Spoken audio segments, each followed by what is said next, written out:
आपण अटक केलेले मुद्देमाल रिकव्हर आहे, काय एकंदरीत घटना आहे आणि काय सविस्तर माहिती द्या. अंबरनाथ पोलीस स्टेशन अंतर्गत संबंधित घटना घडली होती. यामध्ये एकूण 6 घरातून 2 लॅपटॉप आणि 13 मोबाईल जे आहेत ते चोरल्याची घटना अंबरनाथ वेस्ट पोलीस स्टेशन अंतर्गत घडली होती.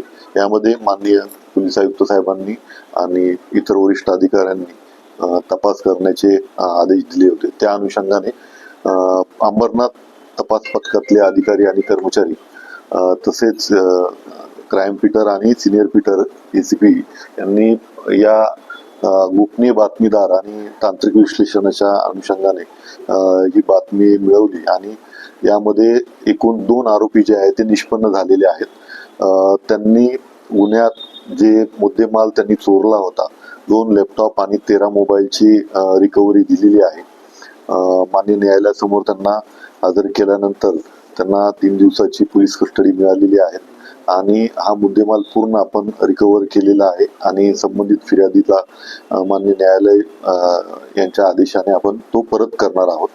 शिवाय शिवाजीनगर पोलीस स्टेशन अंतर्गत काल तपास पथकातल्या अधिकारी कर्मचारी यांना गुप्त बातमी मिळाली होती की येथील संबंधित आरोपी जो आहे तो देशी बनावटीचा कट्टा किंवा आपण त्याला पिस्तूल असं म्हणू तो घेऊन येणार आहे आणि त्या अनुषंगाने तपास टीम मधले अधिकारी कर्मचारी वरिष्ठ पोलीस निरीक्षक यांनी सापळा रचल्यानंतर त्याच्या ताब्यामध्ये एक देशी बनावटीचं पिस्तूल आणि 2 काडतुस मिळालेले आहेत.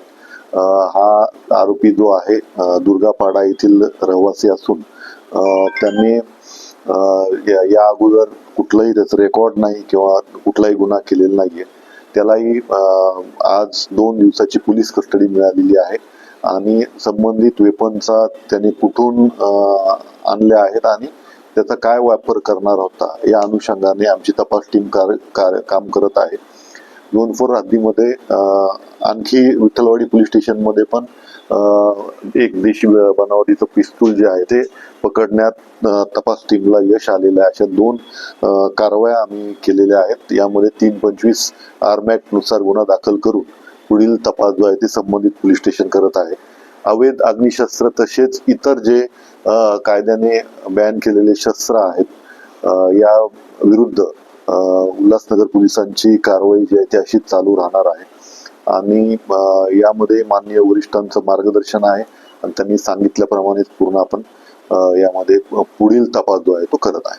तर अंबरनाथच्या घटनेमध्ये जे आरोपी आहेत त्यांची काही पार्श्वभूमी आहे का आणि त्यांची काही संख्या अजून त्यांची काही थोडी आहे का, किती कुठून त्यांना अटक केलेले आहेत काही माहिती? यामध्ये 2 आरोपी निष्पन्न झालेले आहेत आणि प्रेस नोट मध्ये सांगितल्याप्रमाणे आपण आंबोली रेल्वे स्टेशन जवळून त्यांना आपण ताब्यात घेतलेलं आहे.